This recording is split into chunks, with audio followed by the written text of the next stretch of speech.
성령 강림절 후 5번째 주일에 하나님 우리 아버지와 주 예수 그리스도로부터 은혜와 평강이 여러분들에게 가득하기를 주님의 이름으로 축복합니다. 인류의 역사는 하나님의 구속의 역사입니다.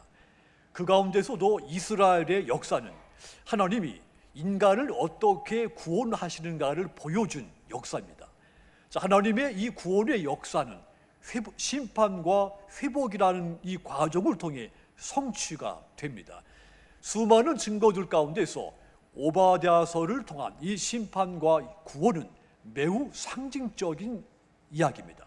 그리고 마지막 이 요한계시록에 나타난 이 예언, 심판과 회복의 약속은 장차 이루어질 하나님의 구원의 완성을 보여준 겁니다.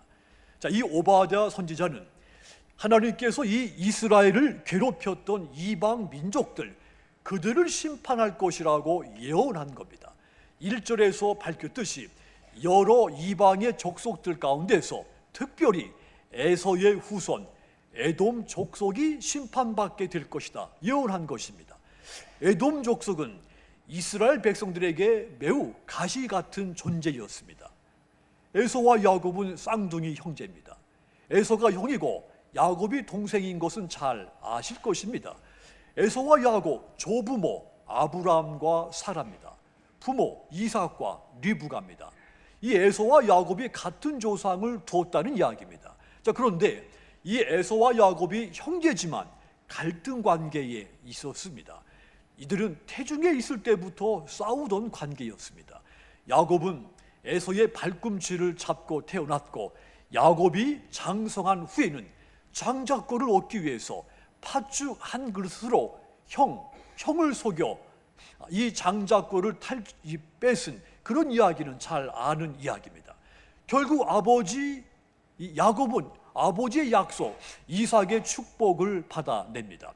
창세기 27장 29절 보시면 만민이 너를 섬기고 열국이 네게 굴복하리니 네가 형제들의 주가 되고 네 어머니의 아들들이 네게 굴복하며 너를 저주하는 자는 저주를 받고 너를 축복하는 자는 복을 받기를 원하노라. 이삭이 이 축복을 에서인 줄 알고 야곱에게 준 겁니다. 그런 아버지 이삭은 에서가 이제는 축복을 달라고 아버지한테 간청을 했지만 축복할 것이 없다고 말했습니다. 그러면서 이 이삭이 아들 에서에게 이렇게 말하죠. 창세기 27장 39절, 이 부분을 세번역 성경으로 보면 이렇습니다. 그의 아버지 이삭이 그에게 대답하였다. 네가 살 곳은 땅이 기름지지 않고 하늘에서 이슬도 내리지 않는 곳이다. 너는 칼을 의지하고 살 것이며 너의 아우를 섬길 것이다. 그러나 애써 힘을 기르면 너는 그가 네 목에 씌운 멍에를 부술 것이다. 그랬습니다. 참으로 안타까운 일입니다. 그래서 형 에서가 동생 야곱에 대해서 분노를 품은 것은 너무도 당연한 일이었던 것입니다. 자, 이 일로 그들의 갈등은 더 심해져 갔죠. 에서는 야곱을 죽이려고 했고 야곱은 도망자가 됐습니다. 이후 다시 만나서 화해할 시간도 있었지만 온전히 회복되지 않고 후대까지 이 갈등은 계속 이어져 내려갔습니다. 이삭의 축복을 보면 야곱은 복을 받아서 형통해야 했습니다. 그런데 야곱의 후손들을 보십시오. 애굽에 내려가서 이집트로 내려가서 식민지 지배를 받으며 고통을 겪었습니다. 모든 것을 잃었습니다. 오직 한 가지 하나님의 약속만 남기까지 됐죠. 그 약속에 따라서 출애굽을 하게 된 겁니다. 반면에 에서의 후손은 비록 바위 틈의 높은 곳에서 그 삭막한 곳에서 살았지만 이미 왕을 세운 나라가 돼 있었습니다. 형통했던 것입니다. 에서와 야곱에게는 이런 차이점과 관계가 있었고 그 속에서 그들의 후손들에게도 갈등이 반복적으로 이어져 내려간 겁니다. 그 예로 이스라엘 백성들이 출애굽한 후에 가데스에 가게 됐을 때 모세가 에돔 왕에게 갔습니다. 우리와 당신은 한 형제가 아닙니까? 에돔 땅을 지나가게 해 주십시오. 간청을 했습니다. 그런데 에돔이 거부를 했습니다. 뿐만 아니라 이스라엘이 가나안 땅에 정착한 후에 주변 국가들이 이스라엘을 공격할 때 에돔 이 후손들은 그것을 오히려 기뻐했습니다. 심지어는 그 틈을 타서 자기들의 입속을 채우기까지 했습니다. 갈등이 후대까지 이어졌다는 뜻입니다. 아모스서 1장 11절도 보면 에돔이 칼로 그 형제를 쫓아가면서 맹렬하게 불을 끊임없이 품었다고 했습니다. 에돔 족속이 칼을 믿고 칼로 하나님의 복을 받은 야곱의 후손을 해치려고 했다는 이야기입니다. 그래서 하나님께서 이런 에돔 족속을 심판하겠다고 선포를 한 겁니다. 그 기록이 오바자서입니다.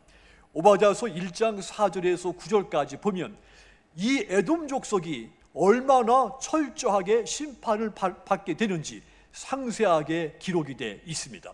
독수리처럼 높이 오르며 별 사이에 깃들을지라도 끌어내리겠고, 도적이나 강도가 와서 물건을 훔쳐가더라도 그들이 만족할 만큼, 도둑들이 갖고 싶은 만큼 취하고 나면 어느 정도 남기 마련인데 에돔은 하나도 남지 않게 될 것이라고 했습니다.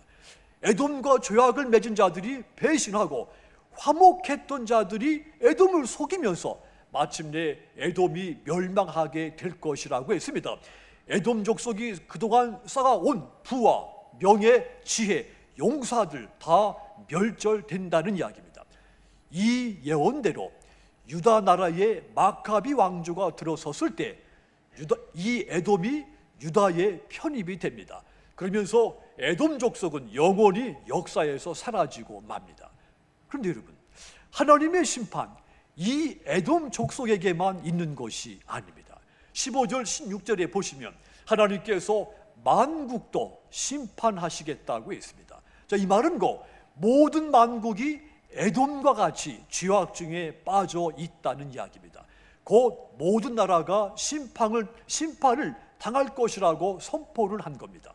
그래서 하나님의 백성들을 핍박하고 조롱했던 사람들, 세상의 힘을 의지했던 이 모든 자들, 하나님의 심판을 피할 수가 없게 되는 겁니다. 하지만 여러분, 하나님의 심판만 있는 것이 아닙니다. 심판만 있다면 저와 여러분이 하나님을 신실하게 섬기는 백성이지만 우리도 희망을 가질 수 없는 일입니다. 하나님은 심판과 동시에 회복도 약속하신 분입니다. 17절, 21절까지 내용이 그 선언입니다. 시온을 구원하겠다고 했습니다. 하나님의 징계로 멸망을 당했던 이스라엘 백성들, 내가 장차 이 백성들 회복시키겠다고 약속을 한 겁니다. 자, 그러니까 이 본문 속에는 두 가지의 큰 메시지, 하나님의 심판, 하나님의 회복이 담겨 있는 겁니다. 그렇다면 여러분, 이스라엘 백성들과 오늘 이 시대를 살고 있는 저와 여러분들을 향하신 하나님의 심판과 회복은 어떤 의미가 있습니까? 먼저 하나님의 심판은 행위대로 받는 심판이라는 메시지가 있습니다. 15절을 보시면 여호와께서 만국을 벌할 날이 가까웠나니 네가 행한 대로 너도 받을 것인즉 네가 행한 것이 네 머리로 돌아갈 것이다 그랬습니다. 여호와께서 만국을 벌할 날이 올 것이라고 했습니다. 만국이 벌할 날, 하나님이 모든 나라들을 심판하시는 날이 반드시 올 것이라는 말입니다. 이 여호와의 날은 먼저 이스라엘 민족에게 임한다고 했습니다. 그래서 이스라엘 민족에게 임하는 그 징계, 심판은 결국은 모든 나라를 심판하는 전조가 된다는 뜻입니다. 그런데 여기서 주목해야 하는 것이 있는 겁니다. 이날의 심판, 즉 하나님의 심판은 행위 심판이라고 하는 점입니다. 표준 세번역 성경으로 오늘 이 15절을 읽으면 내용이 더 쉽게 이해가 됩니다. 내가 모든 민족을 심판할 주의 날이 다가온다. 네가 한 대로 당할 것이다. 네가 준 것을 네가 도로 받을 것이다 그랬습니다. 네가 행한 대로 당한다. 네가 준 것을 네가 도로 받을 것이다. 하나님의 심판은 인간의 행위대로 받는 심판이라는 뜻입니다. 에돔 족속, 유다 나라가 망하는 것을 보고 기뻐했다고 했죠. 그런데 이제는 에돔 족속도 심판을 받고 망하게 될 것이라는 말입니다. 에돔 족속만이 아닙니다. 온 나라 민족들이 심판을 받고 멸망하게 될 것이라는 뜻입니다. 하나님께서 에돔 족속이 이스라엘 백성들에게 행했던 그대로 심판하시는 것 같이 모든 민족들 또한 그들의 행위대로 심판하겠다고 선포하신 것입니다. 가난하고 힘없고 연약한 사람들을 짓밟은 행위에 대해서 타인을 무시하고 타인을 조롱하고 욕하고 폭행을 했던 그 행위대로 심판하겠다고 선포한 것입니다. 그렇습니다. 하나님은 모든 나라들을 심판하실 때 반드시 그 행위대로 심판을 하십니다. 그리고 그 하나님의 심판은 예수님께서 재림하시는 마지막 날, 그 심판의 날에서도 똑같이 적용된다고 선언하셨습니다. 그것이 오늘 신약의 말씀 계시록 20장 13절입니다. 다시 보시면 바다가 그 가운데에서 죽은 자들을 내주고 또 사방과 음부도 그 가운데에서 죽은 자들을 내주매, 따라합시다. 각 사람이 자기의 행위대로 심판을 받고 마지막 날 각 사람이 모든 사람들이 그의 행위대로 심판을 받을 것이라고 했습니다. 이 하나님의 심판은 공정하고 누구도 피할 수가 없습니다. 그래서 고린도후서 5장 10절 보시면 이는 우리가 다 반드시 그리스도의 심판 앞에 나타나게 되어 각각 선악간에 그 몸으로 행한 것을 따라 받으려 함이라 그랬습니다. 선한 일을 한 사람은 상을 받고 악한 일을 한 사람을 벌을 받게 될 것이라고 했습니다. 행한 대로 심판을 받는다는 뜻입니다. 어느 누구도 이러한 하나님의 심판 앞에서는 아무것도 숨길 수가 없습니다. 하나님 앞에서 흠이 없고 점이 없는 사람 아무도 존재하지 않기 때문입니다. 하지만 여러분, 하나님은 우리가 심판을 받게 되는 순간 점과 흠이 많은 저와 여러분들을 위해서 대언해 주시는 변호사를 보내주셨습니다. 요한일서 2장 1절을 보십시오. 나의 자녀들아, 내가 이것을 너희에게 쓰면 너희가 죄를 범하지 않게 하려 함이라. 만일 누가 죄를 범하여도 아버지 앞에서 우리에게 대언자가 있으니 곧 의로우신 예수 그리스도시다 그랬습니다. 우리를 향하신 하나님의 뜻은 죄를 짓지 않고 경건하게 사는 것입니다. 그런데 우리는 이 세상을 살면서 죄를 짓지 않고 살 수가 없습니다. 완전한 인간이 아니기 때문입니다. 사도 바울 고백같이 선은 행하기를 간절히 원하지만 도리어 원치 않는 악을 행하며 사는 것이 저와 여러분의 모습인 것입니다. 그래서 행위대로 심판하시는 그 하나님의 심판을 피할 수가 없는 겁니다. 그런데 하나님께서 그런 우리를 위해서 예수님을 대언자로 보내주신 겁니다. 그리고 우리의 대언자가 되시는 그 예수님은 우리를 위해서 끊임없이 변론해 주시는 겁니다. 우리가 죄를 지은지를 인정하면 나의 변호자가 되시는 그 예수님께서 우리의 죄가 다 씻어졌다고 호소하시는 겁니다. 우리가 예수님을 믿어서 그 죄가 모두 용서되고 씻어졌기 때문입니다. 뿐만 아니라 누구든지 그 예수님을 믿고 구원받은 백성들은 이후에 영원한 생명책에 기록된다고 선포했습니다. 그래서 누구든지 예수를 구주로 믿는 사람, 그래서 생명책에 이름이 기록된 사람, 마지막 심판할 날이 그들에게는 곧 구원의 날이 되는 것입니다. 그러므로 여러분, 마지막 날 하나님의 심판대 앞에 서는 날 여러분의 행위를 의지하지 마십시오. 오직 나의 대언자가 되시고 변론자가 되시는 예수님을 의지하십시오. 그 예수님의 보혈의 피를 의지하셔서 마침내 온전히 구원을 이루시는 저와 여러분들이 다 되시기를 주님의 이름으로 축원합니다. 하나님의 심판만 있는 것이 아니라고 했습니다. 하나님은 징계하셨다가 다시 회복시키는 분이시기도 합니다. 이때 하나님의 회복은 원래보다 더 크게 회복시키는 겁니다. 하나님은 심판만 하시지 않습니다. 반드시 회복도 시켜서 그로 하여금 더 복된 삶을 살게 하시는 분입니다. 13절 보시면 하나님이 이스라엘 백성들을 향해서 내 백성이라고 말씀을 했습니다. 그들이 죄를 짓고 징계를 받고는 있지만 그러나 여전히 그들은 나의 백성이다, 이런 뜻입니다. 그 하나님께서 이스라엘 백성들을 구원하시고 회복시켜 주겠다고 약속을 한 겁니다. 17절 앞부분을 보시면 오직 시온산에서 피할 자가 있으리니 그 산이 거룩할 것이요, 그랬습니다. 하나님의 심판을 받지만 그 속에서도 피할 자가 있다는 뜻입니다. 구원받을 자가 있다는 뜻입니다. 그렇습니다. 심판 중에도 반드시 구원은 있습니다. 노아 홍수 심판 때 노아의 가족은 심판을 피하고 다 구원을 받았습니다. 소돔과 고모라 성이 멸망할 때도 롯이 심판을 피하고 구원을 받았습니다. 아모스서 9장 12절 보시면 그들이 에돔의 남은 자와 내 이름으로 일컫는 만국을 기업으로 얻게 하리라. 이 일을 행하시는 여호와의 말씀이라고 했습니다. 아모스 선지자도 에돔 나라가 멸망하지만 그들 가운데서도 심판을 피하고 남은 자가 구원받을 자가 있을 것이라고 예언한 겁니다. 하나님의 심판과 하나님의 구원이, 회복이 동시에 일어난다는 이야기입니다. 그렇습니다. 하나님의 심판이 준엄하지만 반드시 피할 자가 있는 겁니다.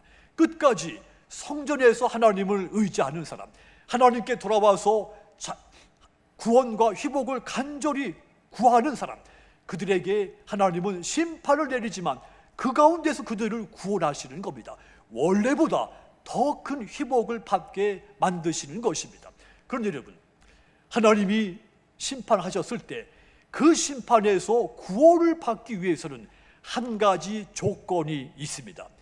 예수 그리스도를 믿는 겁니다. 하나님은 하늘과 땅의 모든 권세를 그 아들 예수님에게 위임하셨기 때문입니다. 오직 그 이름으로만 구원받게 하셨기 때문입니다. 그러므로 예수의 이름 앞에 무릎을 꿇는 자, 그의 이름을 부르는 자 누구든지 구원을 받습니다. 로마서 10장 13절입니다. 우리 함께 같이 읽습니다. 누구든지, 아멘. 이 진리의 말씀대로 심판의 날에도 예수의 이름을 부르는 자는 누구든지 구원을 받습니다. 성도 여러분, 하나님은 우리를 구원하시고 회복시키시는 분이십니다. 17절 끝부분을 보십시오. 야곱 족속은 자기 기업을 누릴 것이며 그랬습니다. 회복의 약속인 겁니다. 하나님은 회복하시되 원래보다 더 크게 회복하시는 분입니다. 하나님께서 장차 이스라엘을 회복하실 때 이스라엘은 원래 유업으로 받은 땅보다 더 넓은 땅을 얻게 하겠다, 이 하나님이 선포해 약속해 줬습니다. 본문 18절 19절은 그 증언들이죠. 이스라엘의 동서남북 모두 복을 받을 것이라고 했습니다. 남쪽의 남방 사람들은 에서의 산을 얻게 될 것이며 서쪽의 평지 사람들은 블레셋을 얻게 될 것이며 북쪽의 에브라임과 사마리아 사람들은 넓은 들을 얻게 될 것이며 마지막 동쪽의 베냐민 길르앗을 얻을 것이라고 했습니다. 하나님이 이스라엘을 온전히 회복하시겠다는 약속입니다. 회복도 본래 받은 유업보다 더 넓고 크게 회복시키겠다고 하나님이 약속을 한 겁니다. 이렇게 하나님의 이스라엘 백성들이 본래 모습보다 더 크게 회복될 수 있었던 것, 하나님이 통치하시기 때문인 겁니다. 21절 보시면 구원받을 자들이 시온산에 올라와서 에서의 산을 심판하리니 나라가 여호와께 속하리라 그랬습니다. 하나님은 세계 만왕들의 왕이시며 만주의 주십니다. 세계 열방의 모든 민족이 다 하나님의 것입니다. 하나님은 온 세상을 통치하시고 다스리시는 분입니다. 그 하나님께서 성도들을 회복시키시되 원래보다 더 크게 회복시키는 것입니다. 통치자이신 하나님, 심판의 날에 모든 나라들이 행한 그 죄악들을 심판하게 될 것인데, 그런데 그 가운데 하나님의 백성들 구원하겠다고 약속해 주신 겁니다. 그리하여 세상 나라는 망하지만 하나님의 나라는 완성이 돼서 하나님과 그 백성들 영원 무궁토록 살아가게 되는 그 나라가 임하게 된다고 했습니다. 이것이 저와 여러분의 신앙의 소망인 것입니다. 그러므로 비록 하나님을 섬기는 일로 인해서 박해를 받고 망하는 것까지 보일지라도 절대로 그것이 끝이 아닌 것을 믿으시기 바랍니다. 때가 되면 반드시 하나님이 친히 다 갚아주시고 회복시켜 주시기 때문입니다. 하나님을 섬기다가 억울한 일을 당한 사람들, 마침내 그 정당성이 밝혀지며 하나님의 공의가 세계 열방에 선포되게 될 겁니다. 그날은 반드시 옵니다. 그러므로 우리는 부조리하고 부패하고 우상의 시대, 이 시대를 살아가지만 끝까지 정직하고 하나님의 방법대로 신실하고 경건하게 살아가야 됩니다. 왜냐하면 반드시 하나님은 악을 심판하고 마침내 주의 백성들을 구원해서 더 크게 회복시키실 것이기 때문입니다. 그러므로 여러분, 억울한 일을 당했다 하더라도 실망하지 마십시오. 원래보다 더 크게 회복시키시는 그 하나님만 믿고 의지하시기를 바랍니다. 그리하여 마침내 그 하나님으로 인해서 여러분들의 영혼과 범사의 모든 삶이 더 큰 회복으로 충만해지기를 주님의 이름으로 축복합니다. 사랑하는 성도 여러분, 하나님은 심판하시는 분이신 동시에 구원하시고 회복시키시는 분입니다. 과거에도 그리하셨고 현재도 그리하고 계시며 미래에도 그리하실 것입니다. 그러므로 여러분, 심판의 날에 행위대로 갚으시는 하나님, 그분을 기억하며 사시고 예수님을 주로 고백하며 예수님께서 다시 오시는 그날 구원과 더 큰 회복의 은혜를 충만하게 있는 믿음의 저와 여러분들 다 되시기를 주님의 이름으로 축복합니다.